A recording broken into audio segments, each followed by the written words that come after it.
Live from Austin, Texas, with host Rosie Newberry. Local trends, shopping, and more.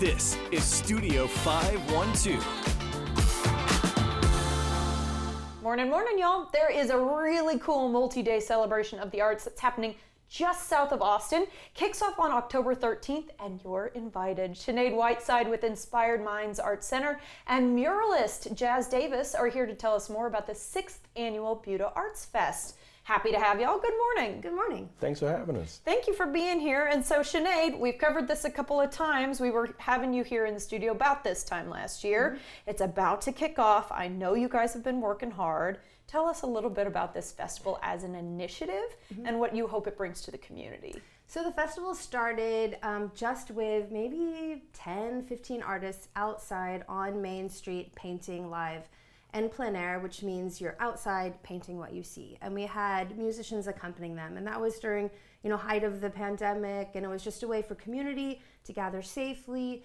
and do something positive and uplifting. Well, every year it's grown. It's become a competition. And we've incorporated film and dance, and there are 3 art competitions. 2 are the plein air competitions, and then 1 gallery competition, and we've got kids activities. It's just grown into a big arts festival that covers most of the arts. Yeah, which is fantastic. You can actually see some of the plein air work, and people have the opportunity to buy that later or no? Yes, they do. So the artists have 1 week. They gather, we have 47 artists this year. Wow, it's a big number. It is. Is it the biggest so far? I think so, yes. Yeah. So they gather in Buda on Monday. We have a welcome reception for them. And then they have the entire week to pick spots in the 78610 zip code to create a painting or a drawing or a piece of artwork.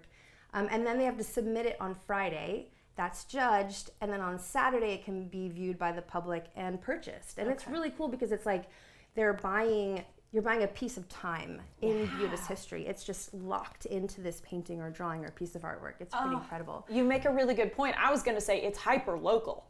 I mean, you might live right down the road from where this painting is painted. Right. Yeah, it's really great because if you're going for a walk through a park or walking down the street, you can see artists creating live. You can talk to them, ask them questions, ask them about their inspiration, and just see how this painting is coming together. And then on Saturday, you can go to the Welcome Center and see it up on the wall. But then Saturday morning, we've got a 2-hour painting competition. So at 9:30, we have about 30 to 40 artists who are lining downtown Main Street, and they have 2 hours to complete a painting. And it is amazing what they can come up with in 2 hours. So one group has an entire week.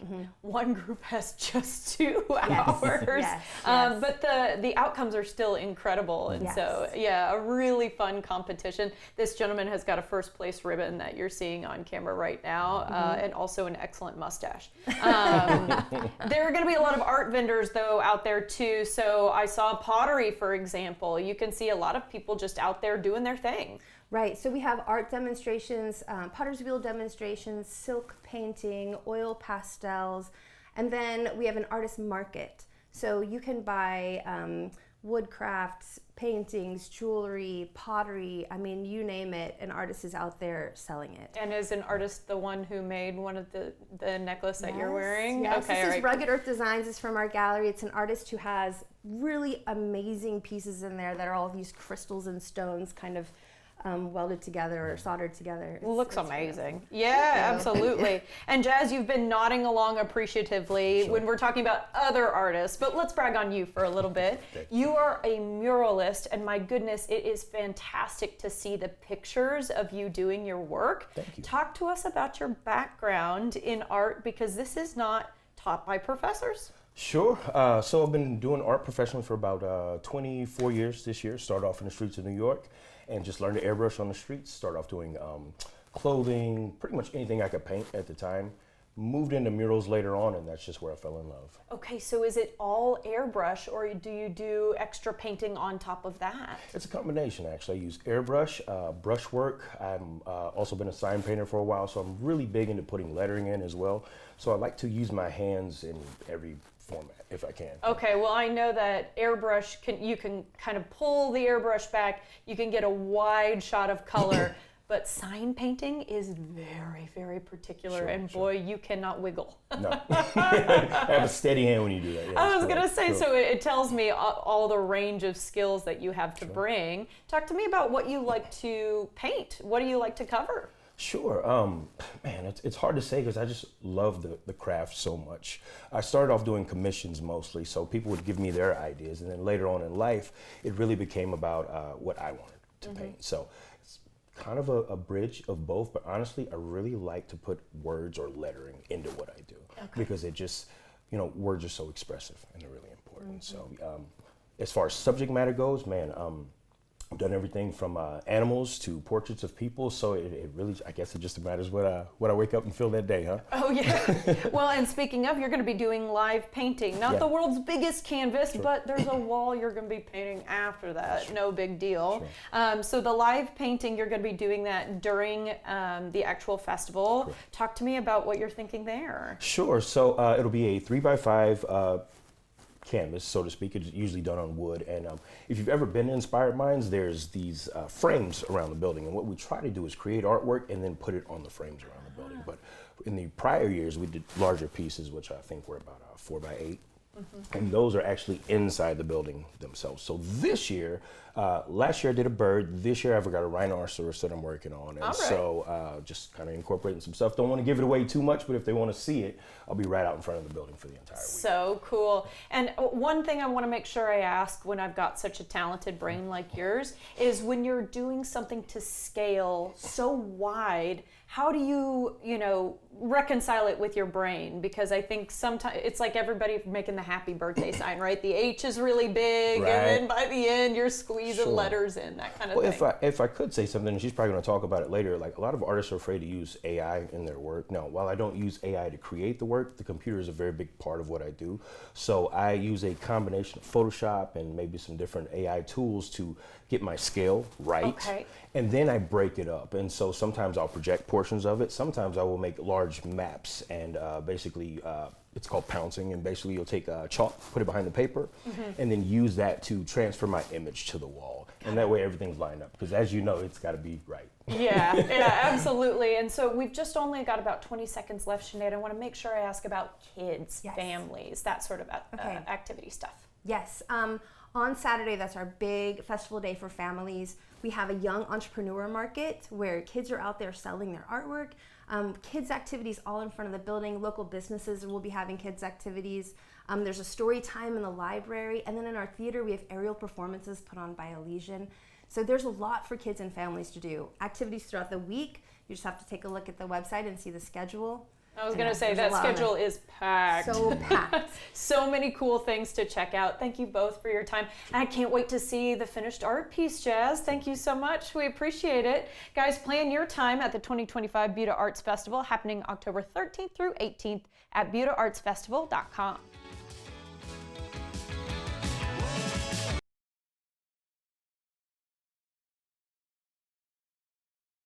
The following portion of Studio 512 is sponsored by Ally Medical ER. Hey, here's something you may not know. Ally Medical ER offers a community CPR program. Here to tell us more about it is Lindsay Bradle. Tell us a little bit about Ally Medical ER's community CPR program. Yeah, so our community CPR program is offered obviously to everyone around the community. It is a hands-on CPR, choking, and AED. So it's preparedness for our community so that everyone in the case, in the need, is prepared to offer some type of cardiac assistance. And that can really change the game for someone. So I want to ask why CPR training is so important, because it really does save lives. It does. So studies show that any bystander who is CPR certified, it could save that individual's life, sometimes double, triple the opportunity for giving them a chance to make it to the hospital. Lindsay, what can participants expect during one of these community CPR classes? Yeah, so when you arrive to one of our classes, you're going to get hands-on experience. We're going to go over choking, AED, and hands-on compressions, breathing, all of those things. By the time you leave the class, you're going to feel more prepared to be out in the community in case one of those emergency arises. I am one of our American Heart Association instructors. Most of all of our team is American Heart Association instructors, so we're able to go out into the community. We teach just CPR hands-on. And it allows us to engage more with the community and bring something to the community that, free of charge. And you say when people walk away, they feel a lot more confident than when they were walking They in. do. So a lot of how we train is very hands-on. We're able to really connect with that community that we're teaching. So we get down on the floor with them, we show them examples, we talk about experiences maybe that we've had, and it allows them to open up as well. Absolutely, and then be able to go out and help someone potentially in the community in the future. So how often do you offer these classes? So we offer them several times a month around the Austin area. You can actually go to our website under safety trainings and locate a class that's closest to you. Do we need to wear anything in particular? I mean, I'd wear comfy clothes as you are going to be on the floor working with mannequins. But other than that, just bring yourself and be ready to practice some CPR. Expand your knowledge. Okay. Yes. Really cool thing you're doing, Lindsay. Thank you for your time. Of course.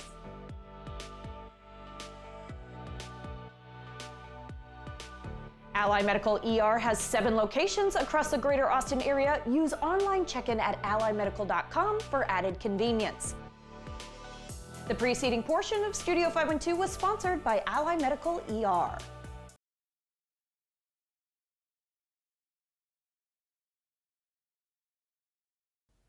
Welcome back, everybody. We've got just a few days left of National Hispanic Heritage Month, and we're grateful for a spot of sugar this morning with Abuelita's Bakery Spot, based out of Buda. It's a really Buda-centric show today. Joining us now is owner Vanessa Rodriguez. Vanessa, good morning. Good morning. Thank you for being here. Let's talk about your business because it was a COVID change. Yes, so how long have you been around, and why did you want to start it?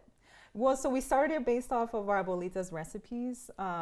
We just wanted to be able to share to the community what we grew up on. So started in 2021. Very impressive to make such a big change during a very unusual time. Yes. Let's call it that. It was. And for people who do not know the term abuelita, could you do an explainer for me? Yeah, so abuelita to us, it's just like grandma. So we just named it after her, and then not only after her, but after all the abuelitas that want to share our love for the pastries. All the abuelitas Yes, out there. all the abuelitas, yes. And you're saying it's actually you and your brother who own this business. Yes. And I told you it couldn't be me and my brother. We would have killed each other already. Yeah, seriously.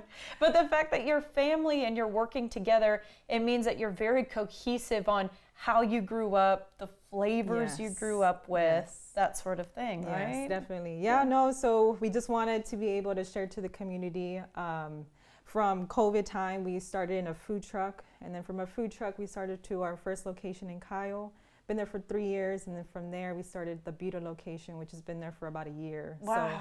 So, we're just trying to, be able to display our pastries to everybody. Well, and they're responding, right? Yes, I mean, the fact that you keep expanding, that's fantastic. Yes. I do want to say your brother is the one who handles like some of the business side. Yes, he does. You, my friend, are the baker. Yes, so yes. Let's talk about what you grew up with and therefore what you have now created to share with other people. Yeah, so we have amazing bakers that help us with, the daily operations. And, me too, I try to help as much as I can. But right now we have our conchas, we have our mini versions of them. They're typically regular size traditionally, but we make them mini versions, and that's what really stands out at our bakery. And not only that, you've got like a Mexican flag version of the concha, which is, I've never seen it before actually. No, really? Yeah, so we do that right now for the Hispanic Heritage Month. And then we have our mini marranitos, our Mexican wedding cookies. Okay, I'm gonna slow you down. Marranitos? Marranitos, they're piggies. They're piggies. They're little piggies. Okay, I've got to pull one out just so you guys can see. So cute, like a little piggy they're shape. mini versions. Yeah. Yes. Oh, and is it I'm just guessing based on the color, but a gingerbread? It is like a gingerbread. So that's the best way I describe it to people. And the same thing for this mini conchas. I best describe it like a Hawaiian roll with just sugar on top. With sugar on, you know super what? soft. You'll get me saying yes to any of this.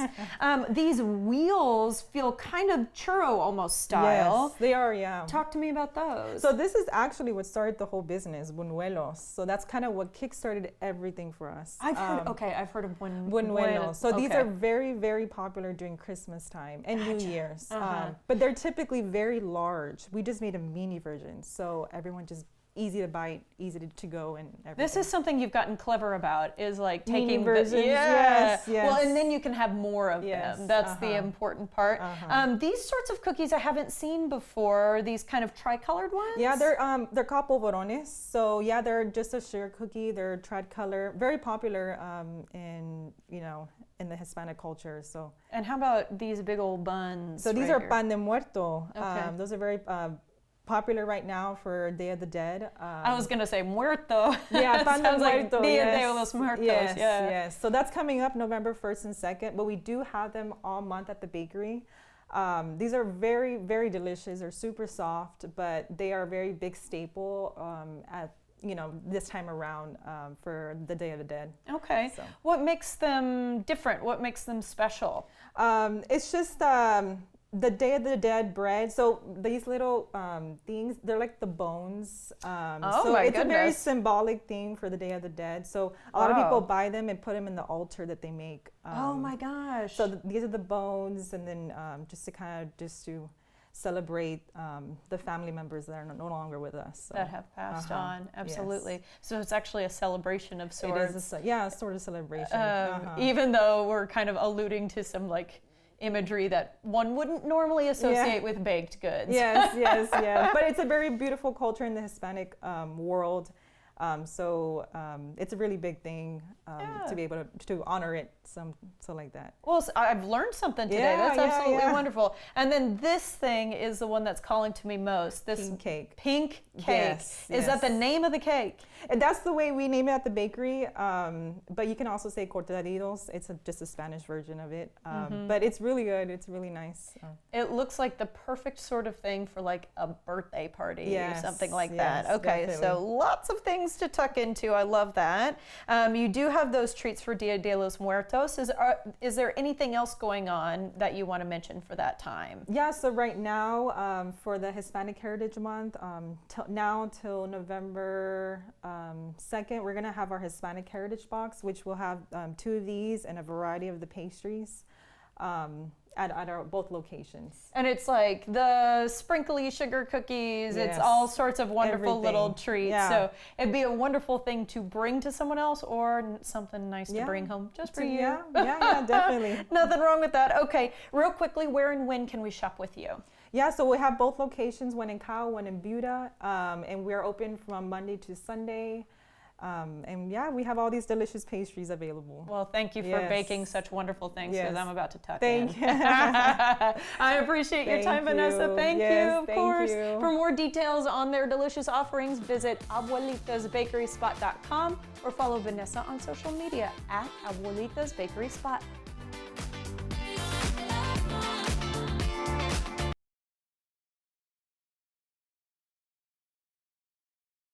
The following portion of Studio 512 is sponsored by the Center for Child Protection. The Center for Child Protection, a children's advocacy center, says that educating is the key to ending, and it's a tough topic here, child abuse. Kelly Rind-Sieber is here to tell us more about what the organization offers. So, Kelly, what exactly is a children's advocacy center, and how does the Center for Child Protection serve our community? A Children's Advocacy Center is a child-focused, child-friendly facility that responds to cases of child abuse, neglect, and witness to violent crime in a coordinated multidisciplinary effort. So the center really serves as the hub for the child protection team, which consists of law enforcement, child protective services, medical experts, mental health professionals.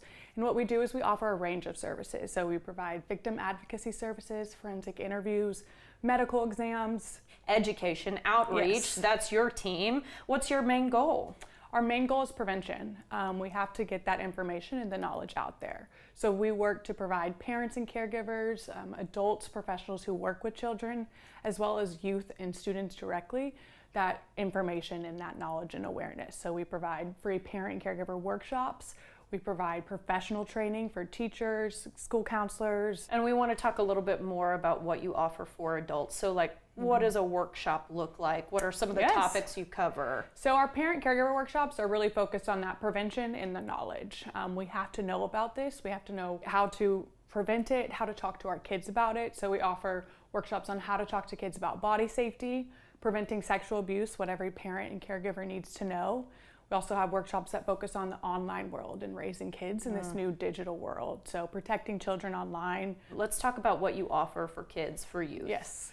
So we go to schools, youth serving organization camps, and we have 2 curriculums. One's the NCMEC, the National Center for Missing and Exploited Children. They're NetSmart, so it's internet safe that we can provide for kindergarten through 12th grade.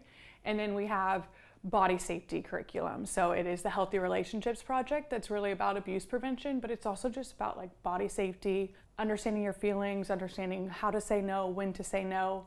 Okay, so if somebody watching today wants to bring trainings or workshops, maybe to their classroom, to their corporate environment, we'll to do anyone. their school, Yes. how can they schedule with your team? So scheduling's easy. You can just go to our website, centerforchildprotection.org. You go to the education page, and there you will find our training request form that goes directly to our team. We'll reach out with you. We'll schedule a pre-training call, get the exact date. All of our education offerings are completely free of cost. Thank you for what you're doing to keep our kids safe. Absolutely. Thank you for taking the time to spotlight our work. Learn more at centerforchildprotection.org/education. The preceding portion of Studio 512 was sponsored by the Center for Child Protection.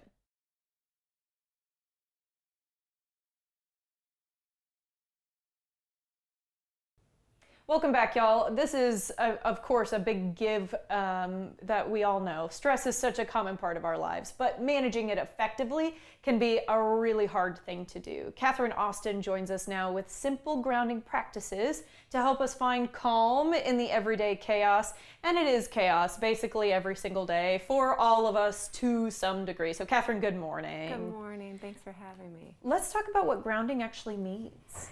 Great. So good question. There's grounding where you're actually going outside and putting your feet in the ground, which is fantastic. I've only just heard about that. Like literally put your feet in the grass barefooted. Yes. Yeah. It's huge.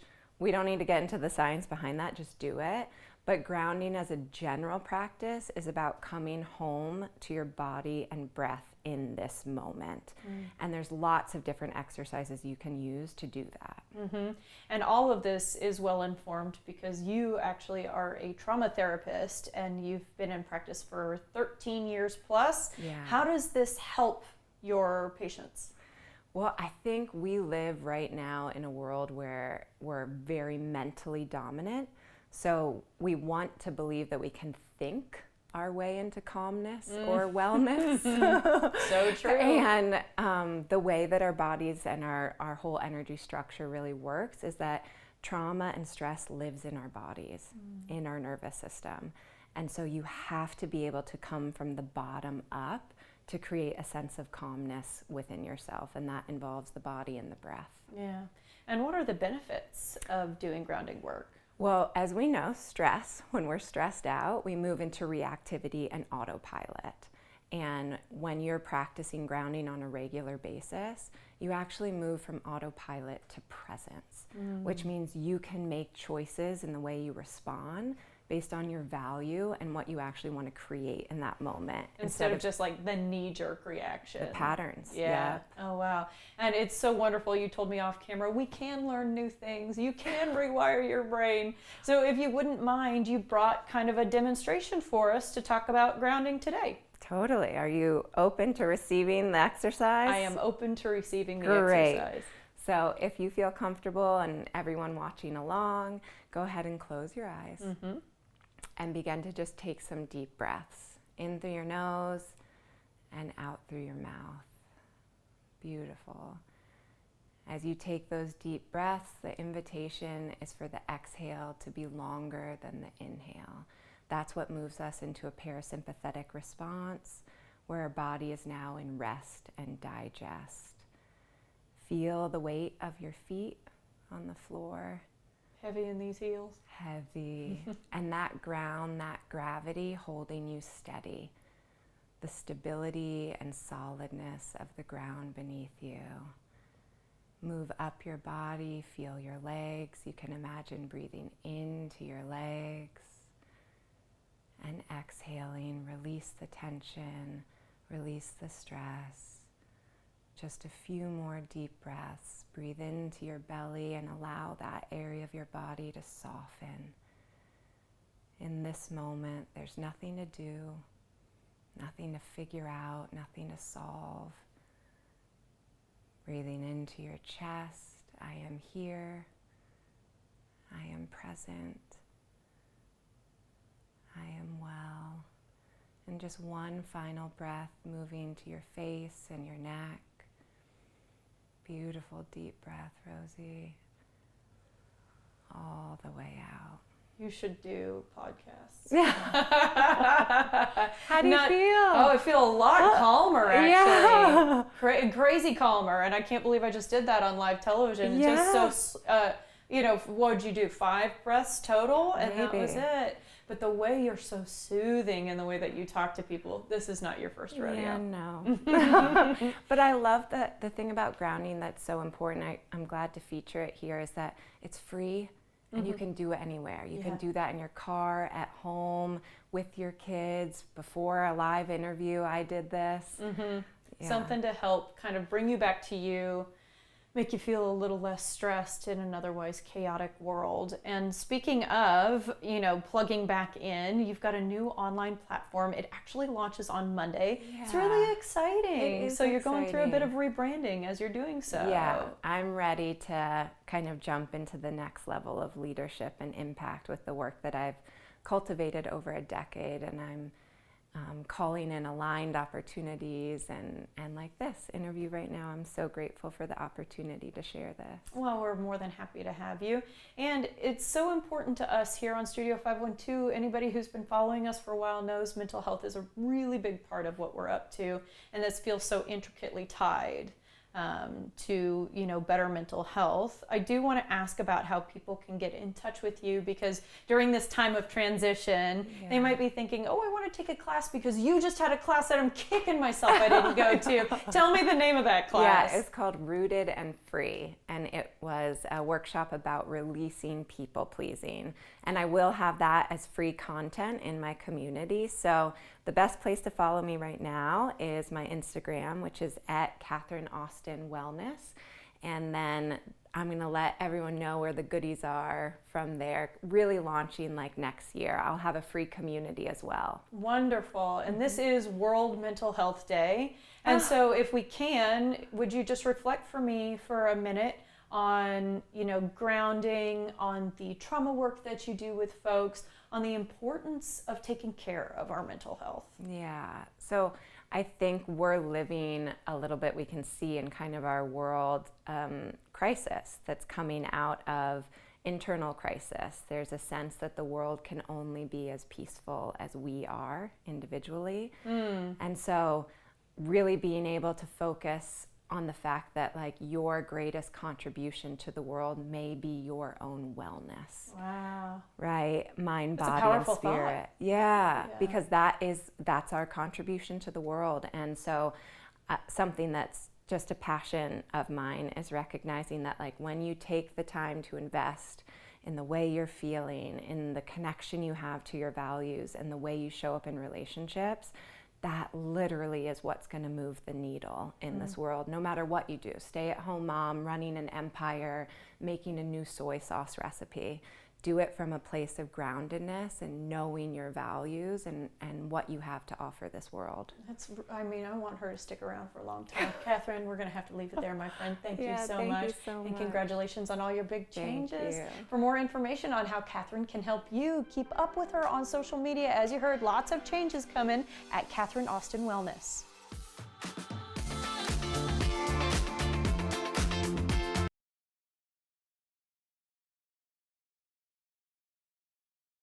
He's fresh off his stint on season 20 of America's Got Talent, and now he's coming to Austin for a very special performance that we'll get to in just a second. So joining me now is Micah Palacio. Hi, Micah, how are you?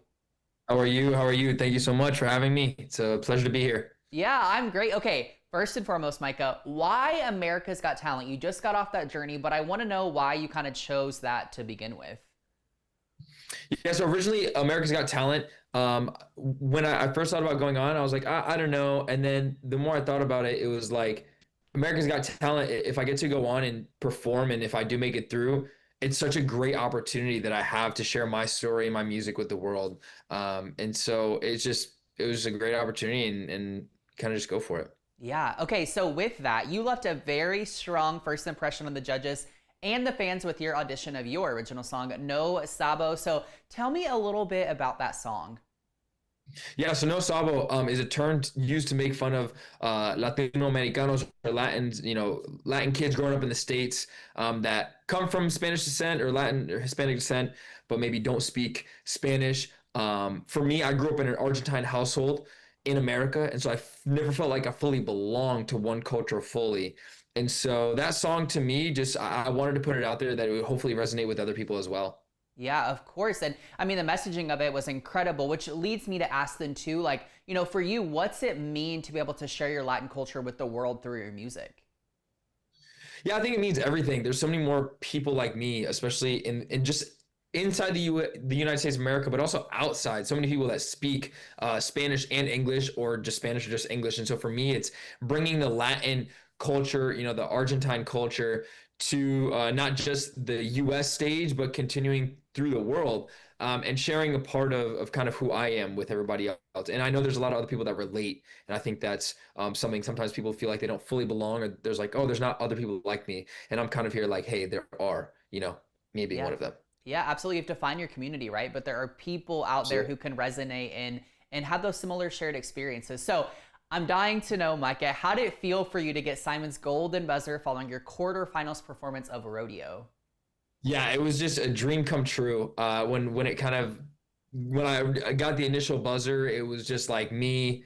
I was a little bit just like shocked, and I was kind of like, you kind of see me. I'm just like looking up, and I was just like thanking God, and I was just like, God, thank you so much.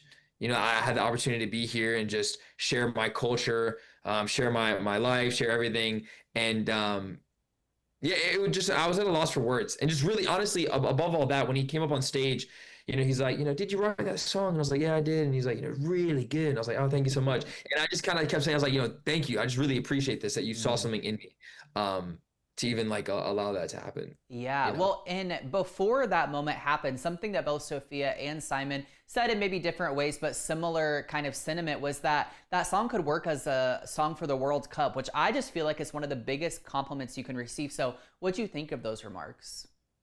Honestly, it was just like every single time that a judge or anybody on the panel just like complimented the song or me, it just like meant a lot, I think.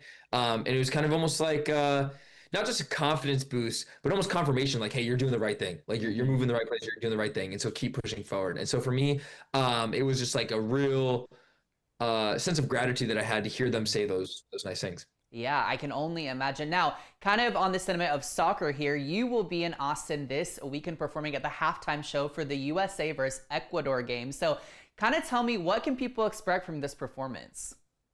Yeah, so same thing. We're going to be lit. We're going to be turning up. I'm going to be doing some songs, a little like mashup medley.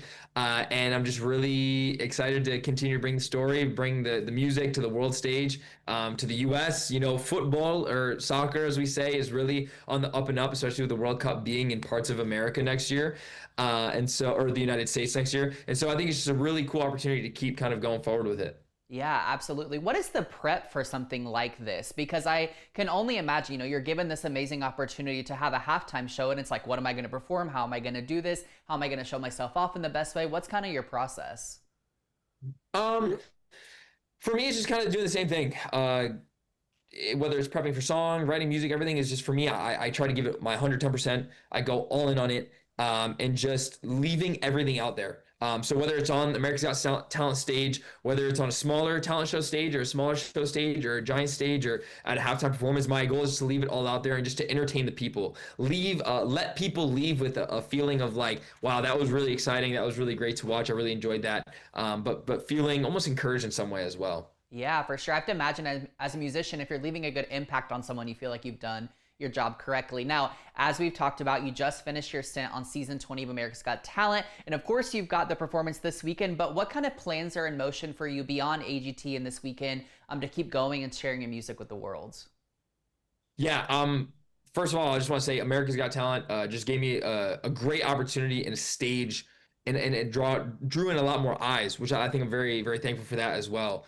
To everybody there and the whole team. And so moving forward with this little bit of momentum that we have now is just to continue to drop music, continue to create dope videos, continue to do shows, and just meet everybody out there as well. It's been cool. People have been coming up to me like, hey, you're the No Sabo kid. And I'm like, yeah. And they're like, can we take a picture? I was like, absolutely.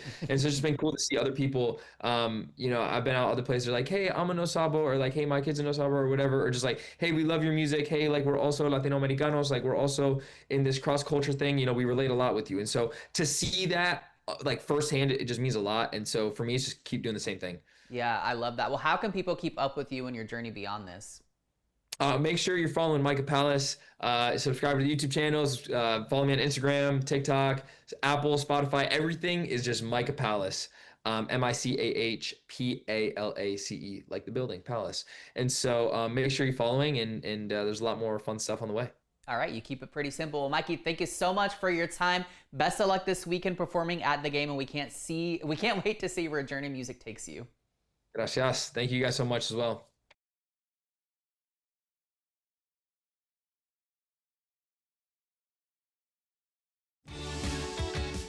We have a lot of fun here on Studio 512. If you missed any of our great segments, be sure to check out our website where we like to post the fun things we do. Our feed covers content like arts and entertainment, food and drink, fashion and beauty, home and garden, stuff for kids and pets, as well as information from area experts. In addition, you can check out web-exclusive content that you can only find on Studio512TV.com. We also love to post behind-the-scenes funny moments, outfit inspirations, and more on social media. Find us by searching for Studio 512 on your favorite platform. You don't want to miss a single post. Be sure to follow us, check out our website, and watch us every weekday at 11 a.m. right here on CW Austin.